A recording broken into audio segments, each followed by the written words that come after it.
Здравейте! Според вас дали креативността е качество, с което се раждаме, или е нещо, което можем да научим и развием?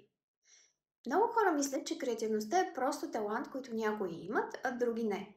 Но науката показва, че креативността преди всичко умение и нагласа, които могат да се тренират. Представете си го като мускул, колкото повече я ползвате, толкова по-силно става. Чували ли сте как учените обичат да се разхождат докато мислят? Попаднах на конкретни научни изследвания, които доказват, че леката физическа активност, като разходка или лека гимнастика, може да стимулира креативното мислене и да ни помогне да генерираме нови идеи. Така че независимо дали смятате, че сте родени креативни или не, добрата новина е, че можете да подобрявате това умение постоянно.